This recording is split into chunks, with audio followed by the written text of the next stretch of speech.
السلام علیکم ورحمۃ اللہ وبرکاتہ۔ آج ہم انشاءاللہ نعمتوں کے زوال سے بچنے کے لیے دعاؤں کے بارے میں بات کریں گے۔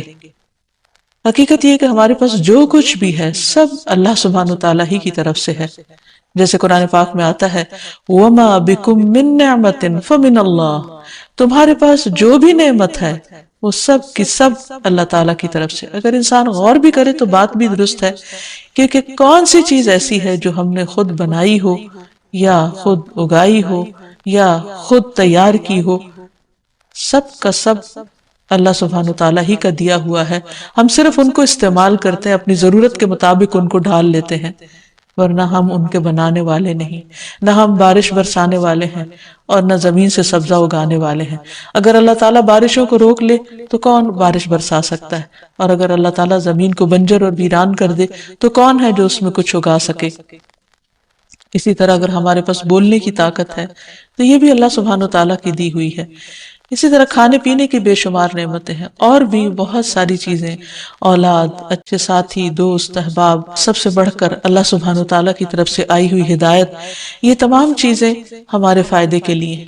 اور ان کو اگر ہم گننا چاہیں تو گن نہیں سکتے۔ وَإِن تَعُدُّوا نِعْمَةَ اللَّهِ لَا تُحْصُوهَا، اگر تم اللہ کی نعمتوں کو شمار کرنا چاہو، گننا چاہو تو گن نہیں پاؤ گے، اور یہ ایک بالکل سچی بات ہے۔ تو ہمیں ان نعمتوں کی قدردانی بھی کرنی چاہیے، ان پر اللہ تعالیٰ کا شکر گزار رہنا چاہیے، اور ان کو صحیح جگہ پر صحیح طور پر استعمال کرنا چاہیے، اگر ہم واقعی اللہ تعالیٰ کے شکر گزار بندے بننا چاہتے ہیں۔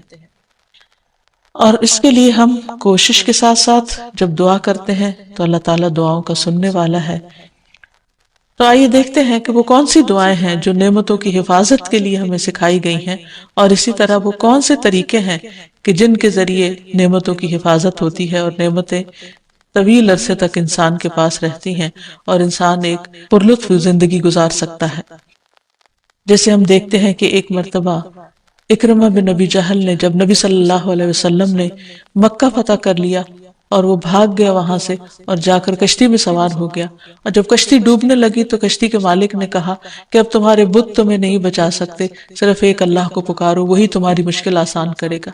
تو اس وقت اکرمہ کی آنکھیں کھل گئی کہ اگر اس وقت صرف ایک اللہ کو پکارنا ہے تو یہی وہ بات ہے کہ جو محمد ہمیں اتنے عرصے سے بتا رہے ہیں اور ہماری سمجھ میں نہیں آ رہی۔ تو بہرحال انہوں نے اس وقت اللہ تعالیٰ سے عہد کیا کہ اگر آج میں یہاں سے زندہ بچ نکلا تو میں محمد صلی اللہ علیہ وسلم کے پاس حاضر ہو کر اسلام قبول کر لوں گا۔ تو بہرحال انہوں نے اپنا عہد پورا کیا اور پھر اسلام کی بہت ساری خدمت بھی کی۔ تو اس میں ہم دیکھتے ہیں کہ انہوں نے ایک مرتبہ سچے دل سے اللہ تعالیٰ کو پکارا تھا اور ان کی پکار سن لی گئی، دعا قبول ہو گئی، اور ایک بہت بڑے طوفان سے وہ بچ نکلے۔ تو اسی طرح ہم میں سے ہر شخص کو اپنی زندگی میں ضرور اس بات کا تجربہ ہوتا ہے کہ وہ کہیں نہ کہیں مشکل میں مبتلا ہوتا ہے اور پھر اللہ تعالیٰ کو پکارتا ہے اور اللہ تعالیٰ اس کی پکار سنتے ہیں۔ یہ الگ بات ہے کہ بعض اوقات جب ہمیں اللہ تعالیٰ نعمت سے نوازتے ہیں تو ہم پھر پلٹ جاتے ہیں اپنی ہی دنیا میں اور اللہ تعالیٰ کو بھول جاتے ہیں۔ تو اللہ تعالیٰ کو بھولنے کی بجائے اس کا ذکر اور اس کا شکر ادا کرتے رہنا چاہیے، اور خصوصاً جب ہم دعا کر رہے ہوں تو ساتھ ساتھ اللہ تعالیٰ کی تعریف بھی کرتے جائیں۔ الحمدللہ، اللہ اکبر، لا الہ الا اللہ، جو بھی کلمات دل سے نکلے اللہ کی تعریف کے، انہی کو پڑھ لینا چاہیے۔ اور اگر عربی زبان میں نہ بھی یاد ہو تو اپنی زبان میں جو بھی ہم بولتے ہیں اور جس میں ہم اپنے آپ کو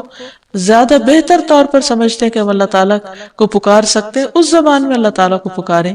اور پھر محمد صلی اللہ علیہ وسلم پر درود شریف پڑھیں۔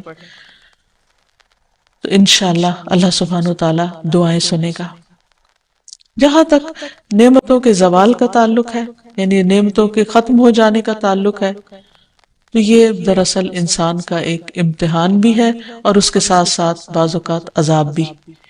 جہاں تک یہ اللہ تعالیٰ کی طرف سے بندے کے لیے آزمائش ہے تو اس بارے میں رسول اللہ صلی اللہ علیہ وسلم نے فرمایا، اللہ تعالیٰ فرماتا ہے، جب میں کسی مومن بندے کی محبوب چیز دنیا والوں میں سے اٹھا لیتا ہوں پھر وہ ثواب کی نیت سے صبر کرتا ہے تو اس کا بدلہ جنت ہے. یعنی اللہ تعالیٰ بندے کو بڑا مقام دینا چاہتے ہیں تو اسے دنیا کی کسی نعمت سے محروم کر دیتے ہیں، لیکن اس وقت ضروری ہے کہ بندہ اللہ تعالیٰ کے فیصلے پر راضی ہو جائے، اس کی رضا پہ راضی ہو جائے. تو جو راضی ہوتا ہے اللہ تعالیٰ اس سے راضی ہو جاتا ہے، اور جس سے راضی ہو جائے رب، اس کے لیے پھر جنت ہی جنت ہے. پھر اسی طرح یہ ہے کہ بعض اوقات انسان کو ملنے والی نعمتیں جب لے لی جاتی ہیں تو وہ اس کے گناہوں کا کفارہ بن جاتی ہیں، کیونکہ بعض اوقات ہم اللہ تعالیٰ کی نعمتیں پا کر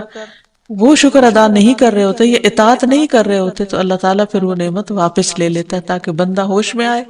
اور اللہ تعالیٰ کی عبادت کی طرف راغب ہو جس کے لیے اللہ تعالیٰ نے انسان کو پیدا کیا ہے. پھر اسی طرح یہ ہے کہ بعض آزمائشوں پر صبر بہت بڑے اجر کا باعث بنتا ہے جو عام طور پر انسان نہیں کر سکتا یا عام طور پر اتنا بڑا اجر حاصل نہیں کر سکتا. رسول اللہ صلی اللہ علیہ وسلم سے طاعون کے متعلق پوچھا گیا تو آپ نے بتایا کہ یہ ایک عذاب تھا جو اللہ جس پر چاہتا تھا بھیج دیتا تھا، لیکن اس امت کے مسلمانوں پر اللہ نے اسے رحمت بنا دیا. اب جو شخص طاعون کی بیماری میں مبتلا ہو اور اس شہر میں ثواب کی نیت سے صبر کرتے ہوئے رکا رہے اور یقین رکھتا ہو کہ اسے صرف وہی مصیبت آ سکتی ہے جو اللہ تعالیٰ نے اس کے لیے لکھ دی ہے، تو اسے شہید کے برابر اجر ملے گا. پھر اسی طرح ایمان والوں کے لیے، صبر کرنے والوں کے لیے نعمتوں کا جانا، تکلیفوں کا آنا، بیماریوں کا آنا جہاں بہت بڑے اجر اور ثواب کی بات ہے، وہاں اللہ کے نافرمانوں کے لیے یہ عذاب بھی ہے. کیونکہ فرق یہیں سے پتہ چلے گا کہ کون سی مصیبت کس کے لیے رحمت ہے اور کس کے لیے عذاب ہے، کہ جو آزمائش میں پڑنے کے بعد اللہ تعالیٰ کے قریب ہو جائے، اللہ تعالیٰ کی طرف جھک جائے، اللہ سے دعائیں مانگنے لگے، اپنے اعمال کی اصلاح کر لے، اس کے لیے آزمائش ایک نعمت ہے. یعنی اس کے لیے نعمت کا جانا بھی ایک نعمت ہے. اور جو شخص نعمت کے جانے پر، آزمائش کے آنے پر اللہ تعالیٰ سے ناراض ہو جائے اور اپنے رویے میں کوئی تبدیلی نہ کرے، اپنے اعمال کی کچھ اصلاح نہ کرے، تو وہ اس کے لیے عذاب ہی عذاب ہے. جیسا کہ ہم دیکھتے ہیں کہ آل فرعون کو اللہ تعالیٰ نے مختلف طریقے سے آزمایا. ارشاد باری تعالیٰ ہے وَلَقَدْ أَخَذْنَا آلَ فِرْعَوْنَ بِالسِّنِينَ وَنَقْصٍ مِّنَ الثَّمَرَاتِ لَعَلَّهُمْ يَذَّكَّرُونَ. پھر ہم نے آل فرعون کو کئی سال تک قحط اور پیداوار کی کمی میں مبتلا رکھا تاکہ وہ نصیحت پکڑے، لیکن کیا ہوا؟ انہوں نے نصیحت نہیں پکڑی، وہ ایمان نہیں لائے. تو یہ آزمائشیں ان سب کے لیے ایک عذاب تھیں. پھر یہاں ایک سوال یہ بھی پیدا ہوتا ہے کہ نعمتوں کا زوال ہوتا کیوں ہے؟ یعنی آزمائش عذاب تو اپنی جگہ، لیکن نعمتیں کیوں چلی جاتی ہیں؟ اس میں انسان کا کیا ہاتھ ہوتا ہے؟ تو سب سے پہلی چیز یہ کہ انسان جب کسی نعمت کی قدر نہیں کرتا یا اس پر شکر گزار نہیں ہوتا تو وہ نعمت اس سے چلی جاتی ہے. قرآن مجید میں اللہ تعالیٰ فرماتے ہیں أَلَمْ تَرَ إِلَى الَّذِينَ بَدَّلُوا نِعْمَةَ اللَّهِ كُفْرًا وَأَحَلُّوا قَوْمَهُمْ دَارَ الْبَوَارِ. کیا تو نے ان لوگوں کی طرف نہیں دیکھا جنہوں نے اللہ کی نعمت کو ناشکری سے بدل دیا اور اپنی قوم کو ہلاکت کے گھر میں لا اتارا؟ یعنی جب کوئی قوم ناشکری کرتی ہے تو اس سے نعمتوں کا زوال ہو جاتا ہے. ایک اور جگہ پر بھی آتا ہے وَضَرَبَ اللَّهُ مَثَلًا قَرْيَةً كَانَتْ آمِنَةً مُطْمَئِنَّةً يَأْتِيهَا رِزْقُهَا رَغَدًا مِّن كُلِّ مَكَانٍ فَكَفَرَتْ بِأَنْعُمِ اللَّهِ فَأَذَاقَهَا اللَّهُ لِبَاسَ الْجُوعِ وَالْخَوْفِ بِمَا كَانُوا يَصْنَعُونَ. اور اللہ نے ایک بستی کی مثال بیان کی جو اطمینان والی تھی، اس کے پاس اس کا رزق کھلا ہر جگہ سے آتا تھا، تو اس نے اللہ کی نعمتوں کی ناشکری کی تو اللہ نے اسے بھوک اور خوف کا لباس پہنا دیا اس کے بدلے جو وہ کیا کرتے تھے. پھر اسی طرح غرور اور تکبر نعمتوں کے زوال کا سبب بنتا ہے. اور تکبر کہتے ہیں حق بات کا انکار کرنا، اپنے آپ کو بڑی چیز سمجھنا اور صحیح بات کو نہ ماننا. ایک شخص نبی صلی اللہ علیہ وسلم کی موجودگی میں بائیں ہاتھ سے کھانا کھا رہا تھا تو آپ نے اس کو منع کیا اور کہا کہ دائیں ہاتھ سے کھاؤ، تو اس نے کہا میں دائیں سے نہیں کھا سکتا. تو آپ نے فرمایا تم کبھی نہ کھا سکو، اور وہ مرتے دم تک پھر اپنا دایاں ہاتھ اوپر نہیں اٹھا سکتا تھا. تو اس سے یہ پتہ چلتا ہے کہ بعض اوقات انسان جب اللہ اور اس کے رسول صلی اللہ علیہ وسلم کی کسی بات کو واضح طور پر ماننے سے انکار کر دیتا ہے تو اس پر بھی انسان کا امتحان ہو جاتا ہے۔ پھر اسی طرح نعمتوں کی نسبت اپنی طرف کرنا کہ ہم یہ سب کچھ اپنی محنت سے کر رہے ہیں اور ہماری کوشش ہے، اور اللہ سبحانہ وتعالیٰ کا شکر ادا نہ کرنا۔ اس سلسلے میں ہم دیکھتے ہیں کہ قارون ہے، قارون کو اللہ نے بہت کچھ دے رکھا تھا، لیکن وہ اسے اللہ کی رحمت یا اللہ کا انعام نہیں سمجھتا تھا۔ قال انما اوتیتہ علی علم عندی، کہ یہ سب کچھ تو مجھے اس علم کی بدولت ملا ہے جو مجھے حاصل ہے، یہ تو میرا اپنا کمال ہے، میری اپنی محنت ہے۔ پھر کیا ہوا؟ فخسفنا بہ وبدارہ الارض، ہم نے اس کو اور اس کے گھر کو زمین میں دھسا دیا۔ فما کان لہ من فئۃ ینصرونہ من دون اللہ وما کان من المنتصرین، تو ہم نے اسے اور اس کے گھر کو زمین میں دھسا دیا، پھر نہ اس کے لیے کوئی جماعت تھی جو اللہ کے مقابلے میں اس کی کوئی مدد کرتی، اور نہ وہ اپنا بچاؤ کرنے والوں میں سے تھا۔ پھر اسی طرح نعمتوں کے زوال کا ایک سبب نعمتوں کو غیر اللہ کی طرف منسوب کرنا، یعنی دوسروں کو اس کا سبب بتانا اور اللہ تعالیٰ سے دھیان ہٹ جانا اور اللہ کو یاد نہ کرنا اور اس کا شکر ادا نہ کرنا۔ اسی طرح نعمت کو استعمال نہ کرنا، وہ بھی نعمت میں کمی کر دیتا ہے۔ قرآن مجید میں آتا ہے وَيْلٌ لِكُلِّ ہُمَزَةٍ لُمَزَةٍ الَّذِي جَمَعَ مَالًا وَعَدَّدَهُ يَحْسَبُ أَنَّ مَالَهُ أَخْلَدَهُ، بڑی ہلاکت ہے بہت تانا دینے والے اور بہت عیب لگانے والے کے لیے، وہ جس نے مال جمع کیا اور اسے گن گن کر رکھا، وہ گمان کرتا ہے کہ بے شک اس کا مال اسے ہمیشہ زندہ رکھے گا، یعنی مال کی وجہ سے اس کی شہرت ہوگی۔ تو جب ایک انسان کو اللہ مال دیتا ہے تو اس کے لیے لازم ہے کہ وہ اس کو اپنی ذات پر بھی خرچ کرے، اپنے گھر والوں پر بھی کرے، اور غریبوں، مسکینوں، یتیموں وغیرہ کا حصہ بھی اس میں سے نکالے۔ لیکن اگر انسان صرف اس کو بڑھاتا ہی چلا جائے اور کسی کا بھی حق نہ دے تو پھر اللہ سبحانہ وتعالیٰ اس میں کمی فرما دیتے ہیں۔ حضرت اسماء بنت ابی بکر کی روایت ہے، وہ کہتی ہے کہ مجھے رسول اللہ صلی اللہ علیہ وسلم نے فرمایا، خرچ کرو یا تھوڑا تھوڑا کر کے خرچ کرتی رہو، گن گن کر نہ رکھو ورنہ اللہ بھی گن گن کر دے گا، یعنی جو تمہیں اللہ دیتا ہے اس میں سے دوسروں کا حصہ بھی نکالتی رہو۔ اسی طرح ایک اور روایت سے بھی پتہ چلتا ہے کہ جو لوگ اللہ کے راستے میں خرچ نہیں کرتے ان کے مال کس طرح ضائع ہو جاتے ہیں۔ ابو درداء کہتے ہیں کہ رسول اللہ صلی اللہ علیہ وسلم نے فرمایا، جب بھی سورج طلوع ہوتا ہے تو اس کے دونوں پہلوؤں میں 2 فرشتے بھیجے جاتے ہیں جو یہ منادی کرتے ہیں، اور اس منادی کو 2 بوجھوں یعنی جن و انس کے علاوہ تمام اہل زمین سنتے ہیں کہ اے لوگو اپنے رب کی طرف آؤ، کیونکہ وہ تھوڑا جو کافی ہو جائے اس زیادہ سے بہتر ہے جو غفلت میں ڈال دے۔ اسی طرح جب بھی سورج غروب ہوتا ہے تو اس کے دونوں پہلوؤں میں 2 فرشتے بھیجے جاتے ہیں جو آواز لگاتے ہیں، منادی کرتے ہیں، اور اس منادی کو بھی 2 بوجھوں کے علاوہ تمام اہل زمین سنتے ہیں کہ اے اللہ خرچ کرنے والے کو اس کا نعم البدل عطا فرما، اور اے اللہ روک کر رکھنے والے کے مال کو ہلاک کر دے۔ تو اس سے یہ پتہ چلتا ہے کہ جو بندہ خرچ نہیں کرتا اس کا مال ضائع ہو جاتا ہے، اور جو دیتا ہے اس کے لیے وعدہ ہے کہ اللہ تعالیٰ اس کو اس کا بہترین نعم البدل اور عطا فرمائے گا۔ پھر اسی طرح لوگوں کی ضرورتیں پوری نہ کرنا، پھر اسی طرح بخل کرنا، کنجوسی سے کام لینا، جیسے قرآن مجید میں باغ والوں کا قصہ بیان کیا گیا کہ انہوں نے بخل کا فیصلہ کیا اور کہا کہ ہم آج اپنا باغ جب کاٹیں گے اس کا پھل لیں گے تو کسی بھی مسکین کو کچھ نہیں دیں گے، کسی اور کے اوپر ہم خرچ نہیں کریں گے۔ تو ہوا کیا کہ وہ صبح صبح اندھیرے میں اپنے گھر سے نکلے تاکہ جا کے باغ کا پھل اتار لیں، لیکن وہاں جب گئے تو باغ جلا پڑا تھا، اور وہ پریشان ہو کر رہ گئے کہ یہ کیا ہوا، کیا ہم راستہ بھول گئے ہیں، کہیں اور آ نکلے ہیں؟ لیکن حقیقت یہ ہے کہ اللہ سبحانہ وتعالیٰ نے ان کو اس بخل کی سزا دی تھی اور ان سے نعمت واپس لے لی۔ پھر اسی طرح لوگوں کو دیتے ہوئے تنگ پڑنا کہ یہ کیوں مانگتے ہیں یا کیوں لیتے ہیں ان سے۔ عبداللہ بن عمر کہتے ہیں کہ رسول اللہ صلی اللہ علیہ وسلم نے فرمایا، اللہ تعالیٰ کے پاس لوگوں کے لیے نعمتیں ہیں، وہ انہیں ان کے پاس اس وقت تک باقی اور ثابت رکھتا ہے جب تک کہ وہ مسلمانوں کی حاجات پوری کرنے میں لگے رہتے ہیں اور ان سے تنگ نہیں ہوتے، اور جب وہ ان سے تنگ ہو جاتے ہیں تو اللہ تعالیٰ وہ انہیں دوسرے لوگوں کی طرف منتقل کر دیتا ہے، یعنی وہی نعمتیں دوسروں کو مل جاتی اور وہ دوسروں کے ہاتھوں ان کو خرچ کرواتا ہے۔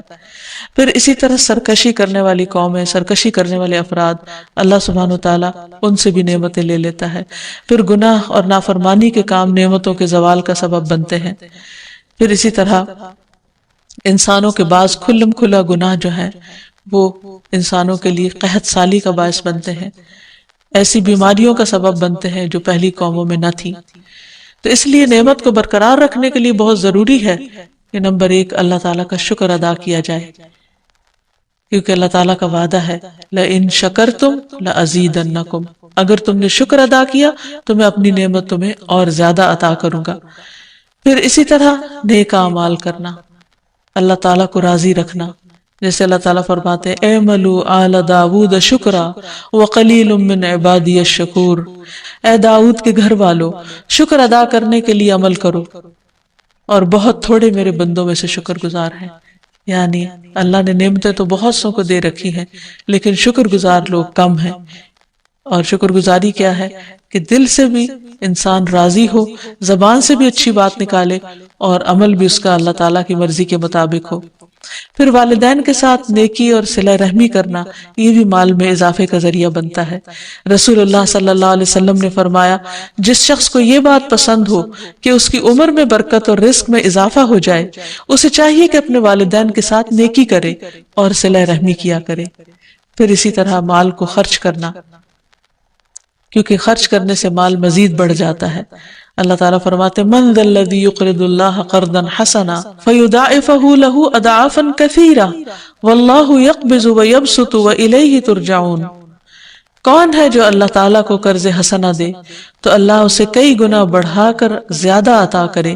اور اللہ ہی لوگوں کا رزق تنگ اور کشادہ کرتا ہے اور تمہیں اسی کی طرف لوٹ کر جانا ہے۔ یعنی جو لوگ اللہ کے راستے میں اپنا مال خرچ کرتے ہیں، اللہ تعالیٰ ان کے مال میں کمی نہیں آنے دیتا، ان کے لیے رزق کے اور دروازے کھول دیتا ہے اور کئی گنا پہلے سے بھی زیادہ عطا کرتا ہے۔ نعمتوں کی حفاظت کے لیے ضروری ہے کہ انسان جہاں عملی تدابیر اختیار کرے وہاں اللہ تعالیٰ سے خوب دعا بھی کرے، اور اس سلسلے میں سب سے پہلے وہ دعا جو حضرت سلیمان علیہ السلام نے مانگی کہ رب اوزعنی ان اشکر نعمتک التی انعمت علی وعلی والدی وان اعمل صالحا ترضاہ وَأَدْخِلْنِي بِرَحْمَتِكَ فِي عِبَادِكَ الصَّالِحِينَ، اے میرے رب مجھے توفیق دے کہ میں تیری نعمت کا شکر ادا کروں جو تو نے مجھ پر اور میرے ماں باپ پر کی ہے، اور یہ کہ میں نیک عمل کروں جسے تو پسند کر لے، تو راضی ہو جائے، اور اپنی رحمت سے مجھے اپنے نیک بندوں میں شامل کر لے۔ تو اس لیے شکر کا ادا کرنا صرف ضروری نہیں بلکہ اس کی نیت، ارادہ اور اللہ تعالیٰ سے اس کی توفیق مانگنا بھی ضروری ہے، کیونکہ جب تک اللہ تعالیٰ توفیق نہ دے انسان شکر بھی ادا نہیں کر سکتا۔ پھر اسی طرح ایک اور بہت خوبصورت دعا ہے جو نبی صلی اللہ علیہ وسلم نے ہمیں سکھائی، اللہم انی اعوذ بک من زوال نعمتک وتحول عافیتک وفجاءت نقمتک وجمیع سخطک، اے اللہ میں تیری پناہ چاہتا ہوں اس بات سے کہ تیری کوئی نعمت چھن جائے یا تیری دی ہوئی عافیت پلٹ جائے، یعنی تو نے جو ہمیں امن و امان دے رکھا ہے وہ ختم ہو، یا کوئی ناگہانی عذاب آ جائے، اور تیرے تمام غصے ناراضگیوں سے تیری ہی پناہ چاہتا ہوں، کیونکہ جب انسان کسی سے ڈرتا ہے تو عموماً اس سے بھاگتا ہے، لیکن یہاں عجب معاملہ ہے کہ انسان اللہ سے ڈرتا ہے اور پناہ کے لیے بھی اللہ ہی کی طرف جاتا ہے، توبہ کے لیے بھی اللہ سبحانہ وتعالیٰ ہی کی طرف رجوع کرتا ہے۔ رفاع زرقی سے مروی ہے، وہ کہتے ہیں کہ جب احد کے دن مشرکین منتشر ہو گئے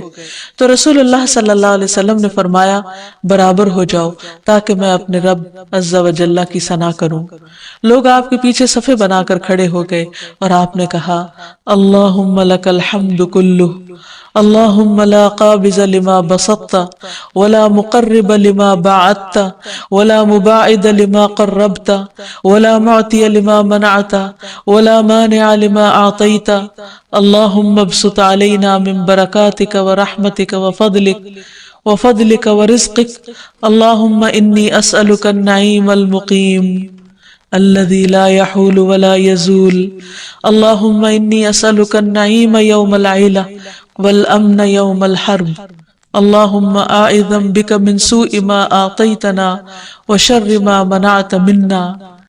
اے اللہ تیرے ہی لیے ہر قسم کی تعریف ہے۔ اے اللہ جو تو پھیلا دے اسے کوئی سمیٹنے والا نہیں، جو تو دور کر دے تو کوئی اسے نزدیک کرنے والا نہیں،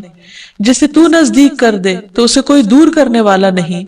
جسے تو عطا کرے اسے کوئی روکنے والا نہیں، اور جس سے تو روک دے اسے کوئی دینے والا نہیں۔ اے اللہ ہم پر اپنی برکات، اپنی رحمت، اپنے فضل اور اپنے رزق کو پھیلا دے۔ اے اللہ میں تجھ سے ایسی نعمتیں مانگتا ہوں جو ہمیشہ قائم رہیں، تیری اطاعت میں حائل نہ ہوں اور نہ زائل ہوں۔ اے اللہ میں تجھ سے تنگی کے دن کی نعمت اور جنگ کے دن کے امن کا سوال کرتا ہوں۔ اے اللہ تیری پناہ میں آتا ہوں اس چیز کی برائی سے جو تو نے عطا کی اور اس چیز کے شر سے جو تو نے ہم سے روک لی۔ اسی طرح انسان کو بدنی اور جسمانی نعمتوں کے بقا کے لیے بھی دعا کرنی چاہیے۔ اللہم عافنی فی بدنی، اللہم عافنی فی سمعی، اللہم عافنی فی بصری، لا الہ الا انت۔ اے اللہ مجھے اپنے بدن میں عافیت عطا فرما، اے اللہ مجھے اپنی سماعت میں عافیت عطا فرما، اے اللہ مجھے اپنی بصارت میں عافیت عطا فرما، تیرے علاوہ کوئی اور معبود نہیں۔ پھر اسی طرح ہر نماز کے بعد شکر ادا کرنے کی توفیق مانگنا۔ اللہم اعنی علی ذکرک و شکرک و حسن عبادتک۔ اے اللہ میری مدد کر اپنے ذکر اور شکر کرنے پر اور اپنی اچھی طرح عبادت کرنے پر۔